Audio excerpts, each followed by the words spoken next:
Bueno, muy buenos tardes, noches. Aquí en España, a las 8 de la tarde. En Managua, la 1 de la tarde. Bueno, hoy en este lado de la pantalla, como otras veces, me tenéis a mí, Carlos Sos. Yo soy psicólogo del Centro Salud Mental de Licias en la ciudad de Valladolid, España. Y en el otro lado de la pantalla. Esta vez tenemos a un buen compañero, a un buen amigo, a un buen compatriota también de estos quehaceres psicológicos, que es José Alaniz. Os voy a presentar quién es y os voy a decir un poquito la temática de hoy. Hoy vamos a tratar un tema que son la adicción a las tecnologías. Es curiosamente, porque justamente hacemos este vídeo, ¿verdad? Que no deja de ser una tecnología más, ¿verdad? Un vídeo de YouTube que vamos a colgar. Pero me parece interesante hablarlo con un psicólogo especializado en orientación psicológica y además que nos va a hablar muy bien de este tema de las adicciones en el tema de la tecnología. Vamos a presentarle. Aquí tenemos a este lado de la pantalla a José Ernesto, psicólogo nicaragüense, responsable de los servicios de orientación psicológica. Lo presento así, porque me parece tan bonito como lo ha escrito en su currículum que os lo voy a leer tal cual, ¿vale? Mi vocación por la psicología surgió de vivencias personales que evidenciaron el impacto transformador de la psicoterapia, junto con la importancia del acompañamiento emocional. Estas experiencias despertaron en mí un profundo compromiso con este noble oficio que ejerzo con gratitud y pasión, buscando ser un guía para quienes desean construir un camino hacia el bienestar. Me parece tan bonita esta frase. Mi formación académica. Cuento con una licenciatura en psicología por la Universidad Centroamericana, la UCA, la famosa UCA de Managua, están en el país que se llama Nicaragua, donde me gradué con honores. Posteriormente, gracias a una beca de excelencia otorgada por la Agencia Mexicana de Cooperación Internacional para el Desarrollo, realicé la maestría en orientación psicológica en la Universidad Iberoamericana Ibero de la Ciudad de México. Estas etapas no solo me formaron académicamente, sino que también reforzaron mi compromiso de acompañar a las personas en su camino hacia el bienestar. Me dice que hoy en día trabajo de manera privada en dos modalidades: presencial, los sábados en el Instituto Médico Bolonia, en la ciudad de Managua, y a distancia de lunes a viernes vía Google Meet, lo que me permite acompañar a personas de distintas partes del mundo. Mi práctica clínica se basa en un enfoque integrativo con énfasis en las intervenciones postmodernas, colaborativa, centrada en soluciones y narrativa. Este enfoque deja atrás la visión tradicional de centrarse únicamente en las dificultades y problemas y se enfoca en las fortalezas humanas, que son las que nos permiten aprender, crecer y vivir con resiliencia y esperanza ante el mundo y ante el futuro. Lo que más disfruto de mi trabajo es acompañar a las personas a reescribir sus historias de vida, transformando el trauma en oportunidades de aprendizaje, armonía con la vida y paz emocional.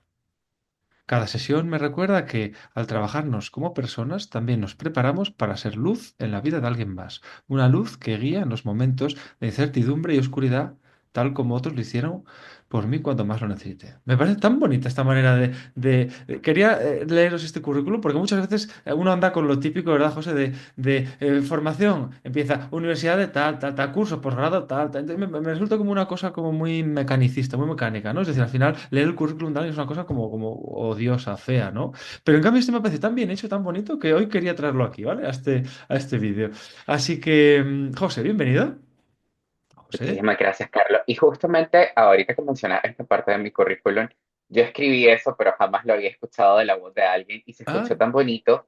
Y justamente este es el enganche que quiero utilizar para decirte algo importante.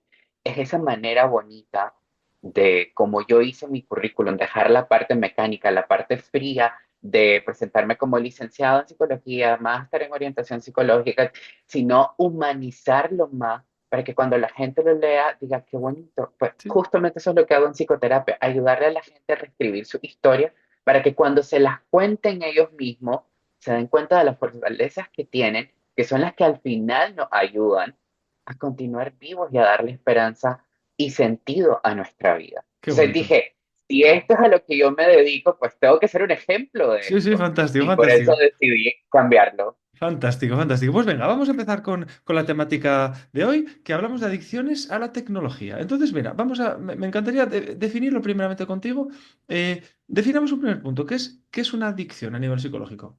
Ok, voy a empezar por algo que me gusta muchísimo, que es el estudio de las palabras, el origen, ¿no? Entonces, la adicción viene de la palabra latín adictio, que se refiere a alguien que se ha entregado o sometido en la antigua Roma cuando se metía a la parte de la deuda y debido a este proceso de endeudamiento le daban cárcel por no pagar a tiempo a las personas o instituciones a las que le debía. Entonces, si vos te fijas, ya ahí ya ves que la persona sufría de un problema que le podía llevar a la pérdida de sus libertades, ¿no? Eso es como un poco el origen de la palabra.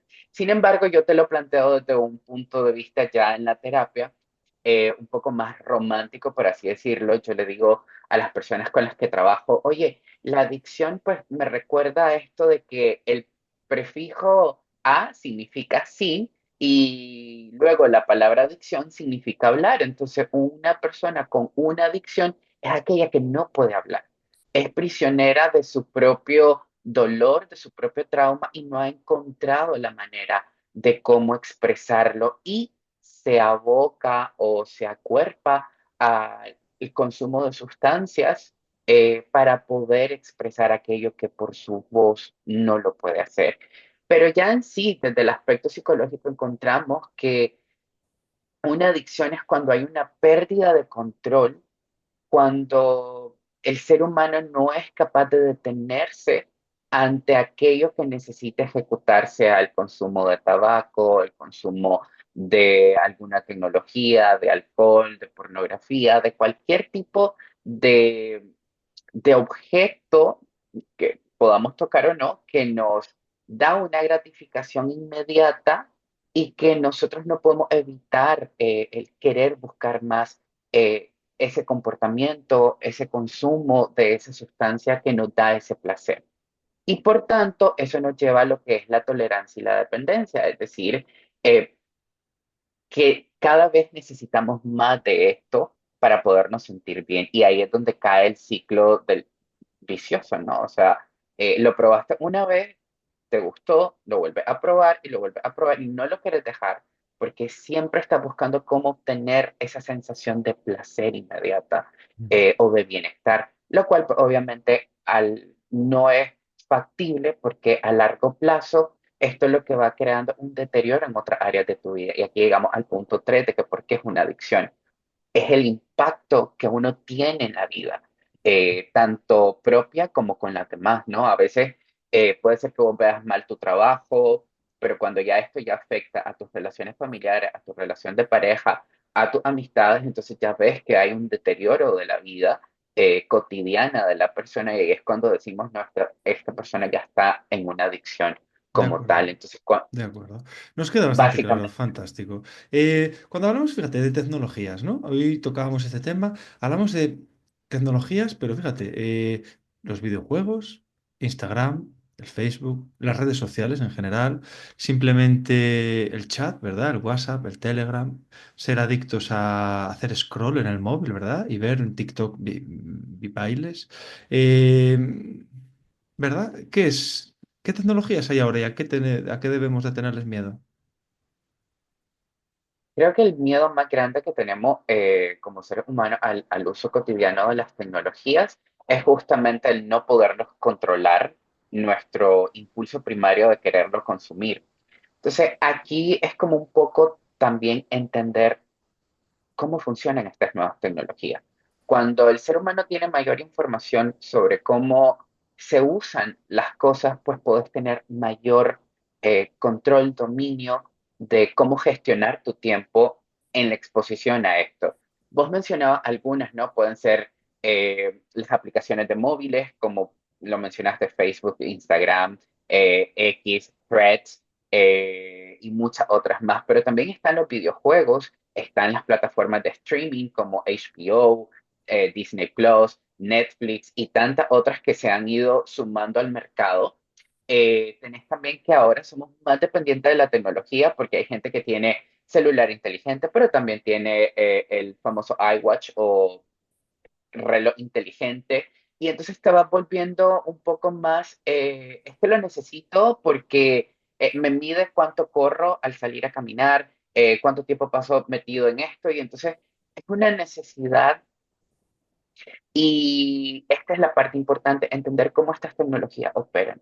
estas tecnologías, por ejemplo, las redes sociales, los algoritmos, al igual que los videojuegos, lo que buscan es cómo engancharte emocionalmente con ellos.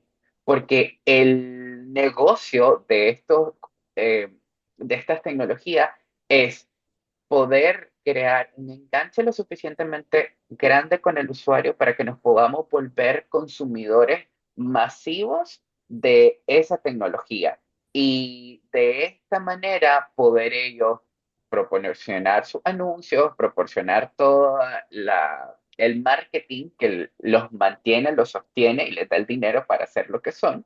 Y obviamente a nosotros lo que nos crea es como mayor necesidad de querer estar scrolleando, es decir, pasando para arriba las imágenes, los videos, como sucede en Instagram, en TikTok, porque obviamente detrás de todo esto hay un mercado lucrativo y nosotros somos los consumidores directos. Entonces, el miedo está en no saberlo manejar, en no saber poner un límite y sobre todo en no entender cómo funcionan estas tecnologías, porque entonces al no saber cómo funcionan, creamos ese enganche emocional con ellas y una vez que ya estamos ahí, nos cuesta poner el límite o decir, ya no puedo consumir esto porque ya me pasé 2 horas de mi día solamente viendo reels en Instagram o en TikTok de mujeres muy sensuales bailando o de hombres con poca ropa cocinando o de cosas que verdaderamente no te nutren. Por eso es que hay que aprender a ser selectivo. Entonces, ¿qué es a lo que nos debemos preocupar más?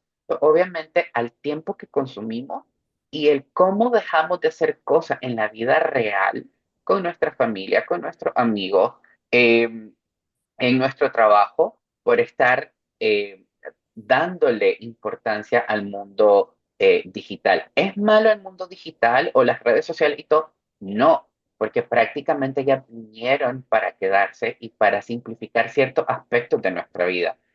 Esto, por ejemplo, que vos y yo estamos haciendo aquí en los 90 hubiese sido imposible, pero es gracias a la tecnología que vos estás en España, yo estoy en Nicaragua y nos podemos comunicar y tener esta transmisión. Entonces, ¿es malo? No. El problema está en cómo lo estamos utilizando y con qué fines. Si es para comunicarnos, para poder hacer camaradería o para poder crear nuevas eh, redes que nos ayude a construir una mejor sociedad o ir incluyendo personas más cercanas a mí que me ayuden a fortalecer mis habilidades sociales, pues sí. Pero si estoy creando una dependencia simplemente por estar scrolleando cuando no tengo nada que hacer, entre comillas, ¿no? El ocio, pues obviamente aumento la dependencia. Y salir de ese círculo vicioso como cualquier tipo de adicción no es tan fácil. Eso es, eso es. El otro día, fíjate, pensaba, cuando hablaban del número de horas, decían, bueno, pero fíjense, hay un sistema en Android en el que tú puedes ver el tiempo que has estado consumiendo cada aplicación de tu móvil, ¿no? Entonces dices, mira, yo puedo controlar el tiempo que he estado en la aplicación ¿no? Cómo comprar billetes de tren, o en la aplicación de Iberia para hacer viajes al extranjero. Entonces, tú fíjate cómo, ¿no? Yo tardé en comprar un boleto de un viaje a Nicaragua y tardé en comprarlo en avión qué sé yo, 10 minutos tarda en toda la operación. En cambio, tú miras Instagram y a lo mejor ha sido casi hora y media. Miras Facebook y ha sido otra hora. Miras TikTok y ha sido otra media hora. Entonces al final empiezas a sumar esto. Usted estuvo una media de 8 10 horas al día. Pensando que un turno de trabajo, por ejemplo, ronda las 8 o 9 horas de trabajo, 7 depende. Fíjate, está un turno entero consumiendo móvil y consumiendo cosas que a lo mejor, fíjate, el vuelo a Nicaragua a mí me costó 10 minutos la compra. Y son 10 minutos bien invertidos, ¿no? Fíjate, es una cosa, una experiencia bonita, interesante, pero es necesario estar ¿tanto en Instagram? Pues seguramente no. Pero claro, aquí ya nos venimos a qué métodos usan, ¿verdad? ¿Qué métodos usan? Como los vídeos es un input de dopamina, ¿verdad? Al cerebro, un input directo de dopamina al cerebro, que quiero más, y otro poquito más. Y fíjate, este me habla de un tipo bailando, y el otro, fíjate, me habla de cómo construir una cabaña. Entonces me han acelerado para, ¿no? Un proceso que construir una cabaña en el Amazonas dura, qué sé yo, 15 horas, pero ellos lo han comprimido en 90 segundos, que es lo máximo que te aporta Instagram, ¿no? Para poder... Entonces, claro, hablamos de cómo juegan con la variable tiempo en la que pequeños vídeos de 90 segundos, 80, pero te llenan un total de 3 horas, ¿no? Y entonces, claro, hablaba de si todos tuviéramos esa reflexión, y aunque solo fuera el ejercicio no culposo, sino el ejercicio de análisis, de decir, mira, usted se mete en su móvil Android o iPhone y mire el tiempo que hace. Y me lo va a anotar en un Excel, ¿vale? Para saber un poquito en la línea, ¿no?, que tiene. Y entonces un día ves 8 horas, otro día ves 7, otro día ves 5. Te das cuenta de la cantidad de vida que se te ha ido ahí, ¿no? Y entonces esto, que no tiene un fin de flagelar al otro a través de la culpa, ni mucho menos, pero tiene un proceso de abrirnos la reflexión para comprender que quizás fallamos, ¿no? En esa cantidad de tiempo invertido. Entonces, bueno, quería aportar este granito de arena. Seguimos. José, esta siguiente pregunta a mí me pareció interesantísima, porque cuando hablamos, fíjate,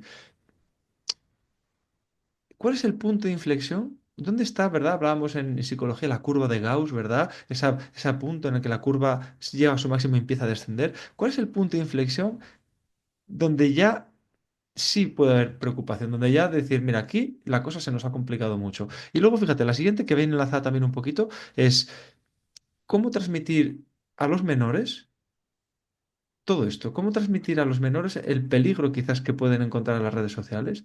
¿Cómo hacerles entender que hay una serie de horas que no pueden usarlo? ¿Cómo trabajar con ellos? Es decir, mira, a cierta hora del día vamos a desconectar el módem. Vamos a dejar de lanzar datos por toda la casa, ondas de wifi, y ya todo el mundo tendrá que aplicarse una lectura, aplicarse una tarea manual, aprender un oficio, tendrá que cocinar sin ver el YouTube cómo se cocina, tendrá ya que tenerlo memorizado, apuntado en una libretita, y todo esto va a ser un momento de desconexión digital, ¿no? Entonces, quizás como padres podríamos decir, venga, a partir de las X horas del día se acabó la conexión digital al módem. Bueno, te lanzo estas dos preguntas a ver qué me planteas. ¿Dónde está el punto de inflexión y qué podemos hacer con los menores? ¿Qué peligros hay? ¿Cómo transmitimos a los menores todo esto? Creo que el punto de inflexión es bastante fácil de identificar, en el sentido de que es cuando vos ya sos consciente eh, de que no puedes vivir sin la tecnología. Has creado una dependencia total y a veces la gente dice, no, no soy consciente, pero es que realmente sí lo somos, porque si no llegamos a ello por cuestión de deducción personal, la gente que vive a nuestro alrededor nos lo dice, ¿no? Generalmente los padres, cuando tienen hijos adolescentes o por lo menos universitarios, le dicen, idea, y te pasaste encerrado en el cuarto todo el tiempo, ¿qué estabas haciendo, no?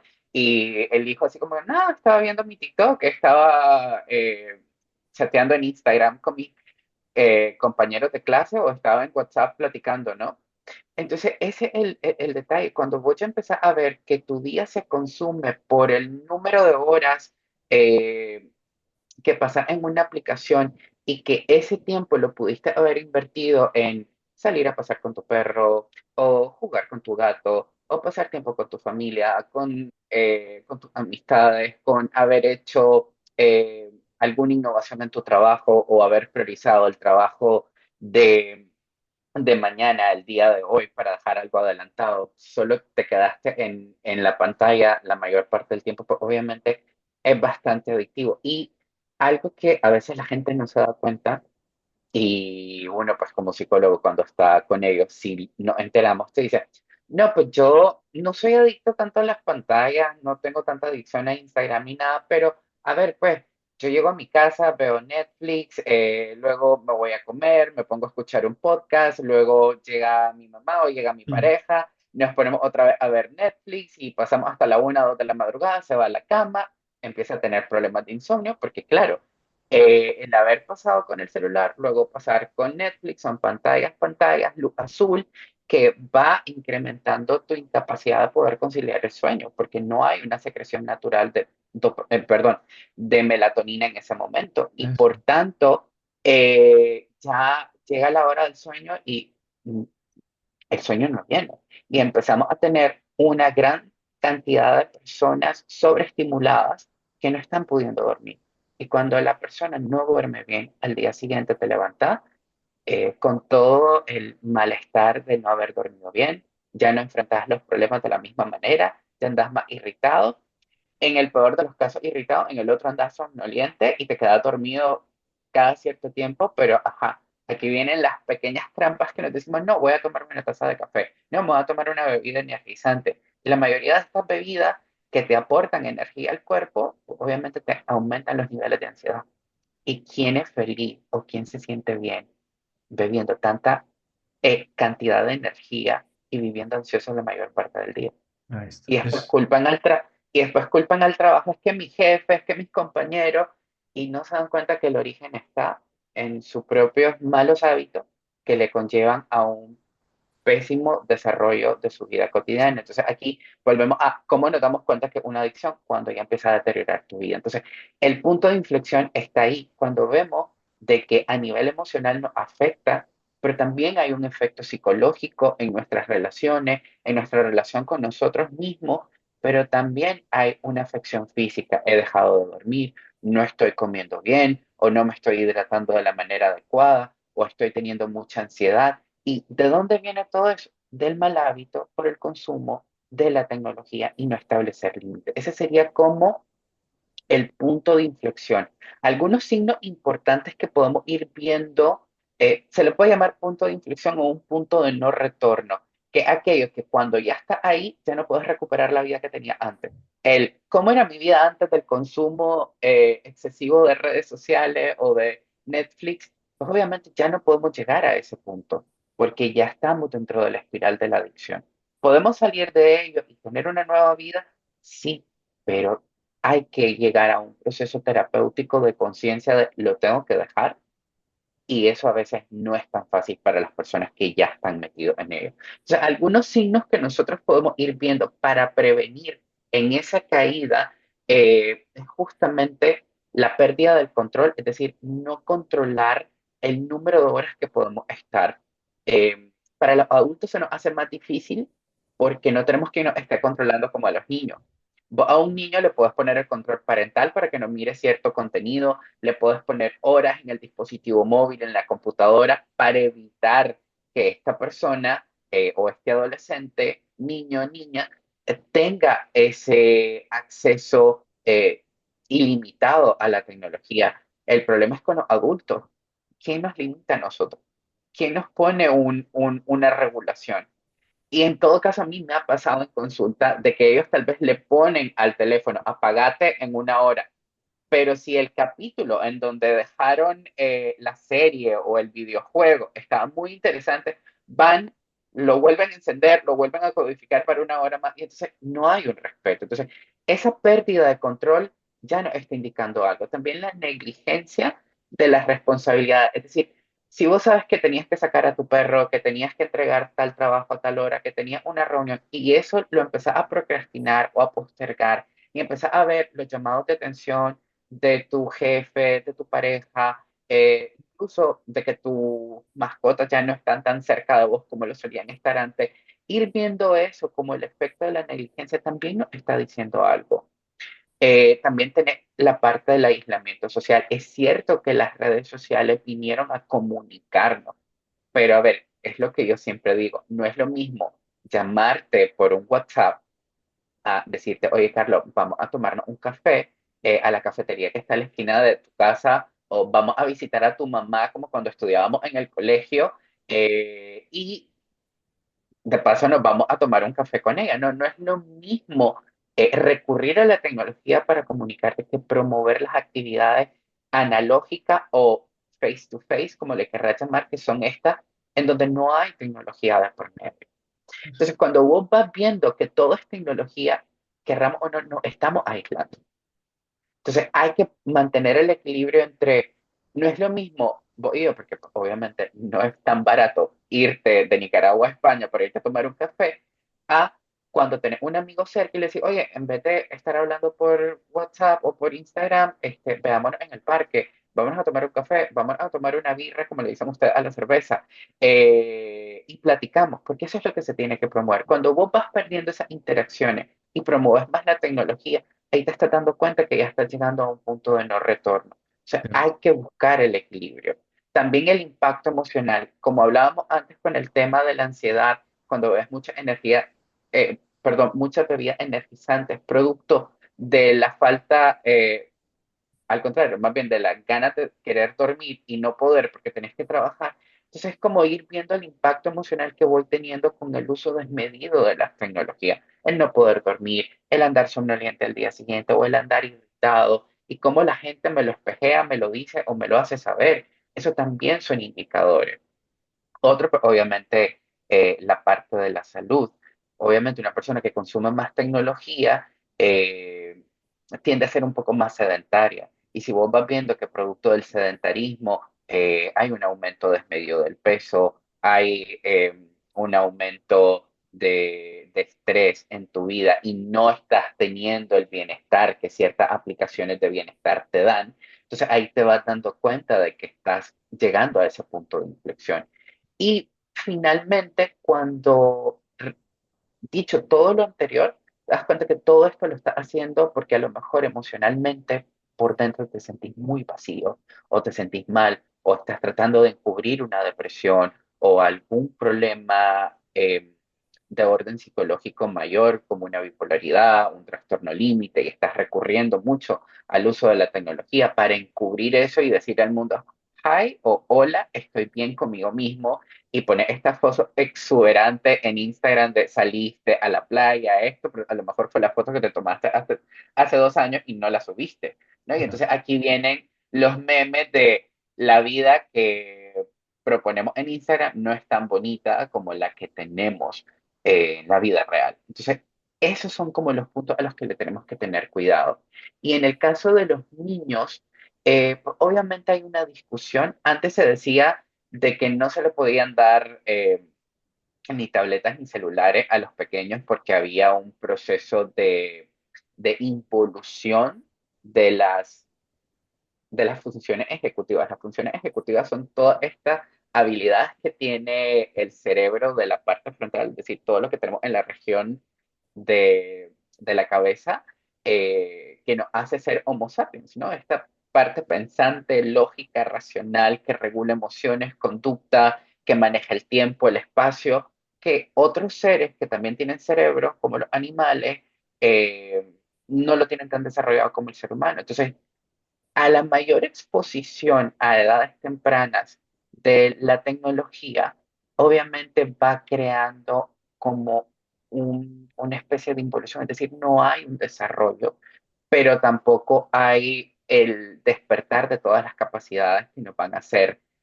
lo que somos como seres humanos. Entonces, se trata de que a los niños no se les exponga a muy temprana edad al uso de tecnología. Sobre todo pasa algo con los padres eh, muy interesante. Cuando el niño está molestando, entonces le dan su celular. Si el niño está haciendo algún escándalo o está de alguna manera tratando de llamar la atención, entonces le dan la tablet, le dan cualquier tipo de dispositivo o le encienden la televisión y con eso lo calman.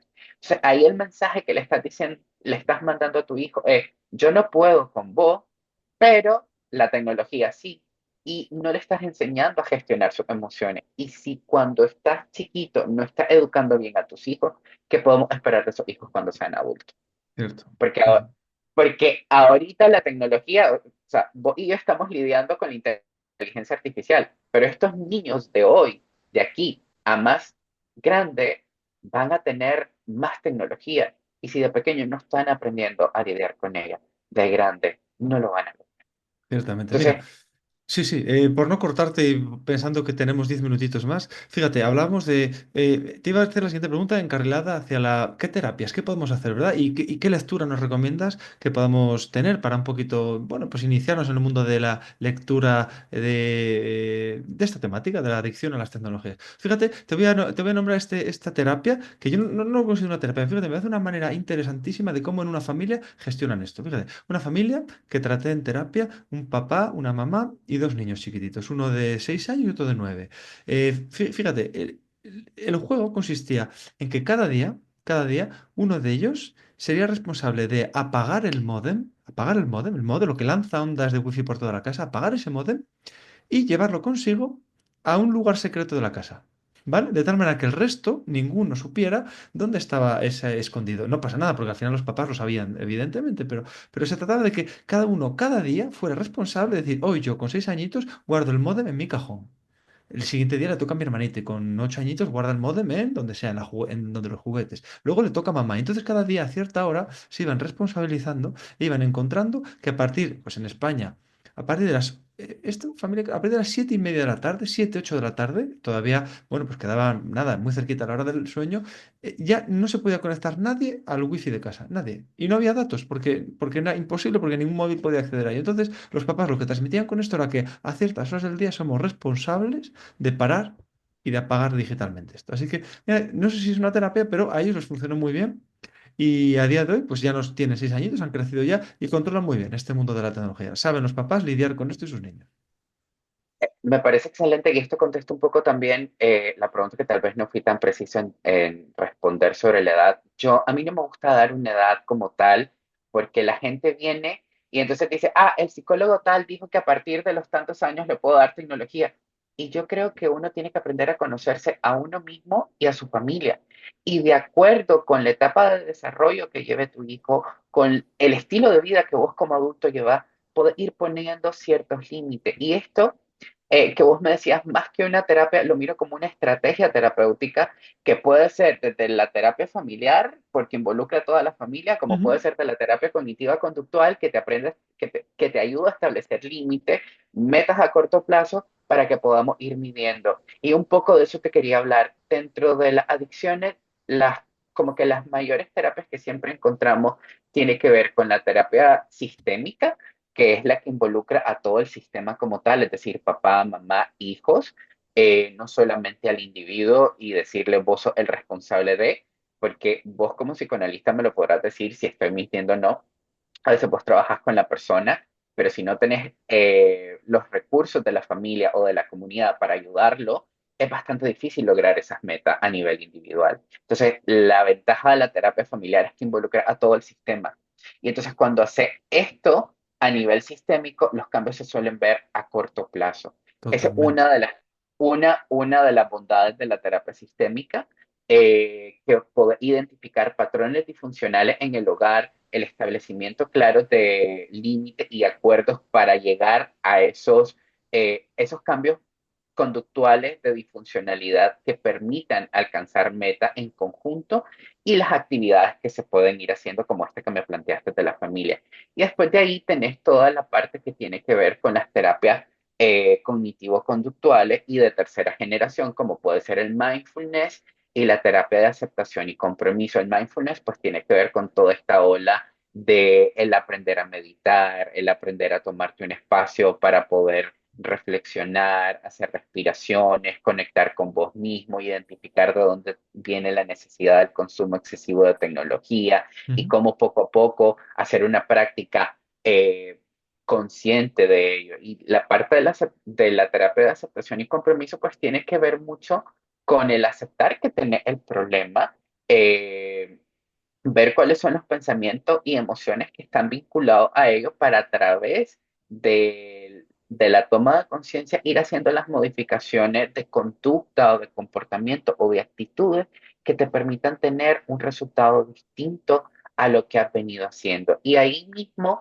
tenés la psicoeducación, tanto en lo familiar como en lo cognitivo-conductual, de explicarle a la gente qué es la tecnología, cómo funcionan, cuáles son los pros y los contras para que ellos puedan tener decisiones conscientes de aquello, que si lo van a consumir, cómo lo pueden regular y una vez que lo regulen, cuáles pueden ser los efectos adversos si en un dado caso nosotros nos vinculamos, como en el caso que te ponía de la televisión, no, ya pasó la hora, pero no, no quiero perder el nivel del juego, no me quiero perder lo que le va a decir fulano a sutano en la serie y venir y volver a encender el televisor, ir viendo eso. Y para ir combinando, como qué lecturas te puedo recomendar, pues hay una psiquiatra muy famosa en tu país, que es Marian Rojas Estapé. Ella tiene un libro bastante bonito que se llama Cómo hacer que lo que te pase sean cosas buenas.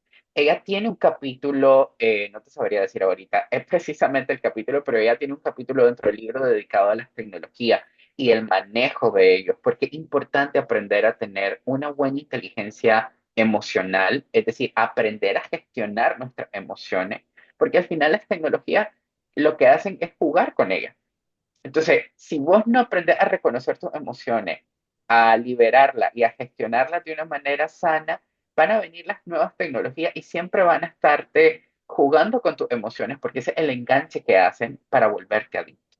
Entonces, leyendo esto, este libro puedes tener herramientas de gestión emocional que te van a ayudar a entenderte a vos principalmente y esto te va a hacer menos vulnerable a la adicción hacia las nuevas tecnologías. Y finalmente, hay un libro que se llama En el enjambre de Bully Chun Han, que reflexiona sobre cómo las diferentes transformaciones digitales han venido a cambiar nuestra vida y cómo desde el entender estas transformaciones podemos prepararnos para lo que viene después. Entonces, si vos te fijas, ambos libros son psicoeducativos y cumplen con el objetivo de la psicoeducación, enseñarte cómo funcionan las cosas para que puedas tomar decisiones más conscientes y eso te genere mayor bienestar el día de mañana.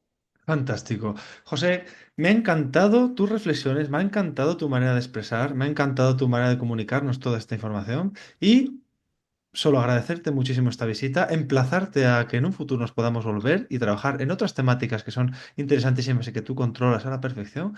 Y nada, saludos, abrazos, todo desde España. Nos vemos prontito. Muchas Chao, chao. gracias. Muchísimas Adiós, gracias. adiós.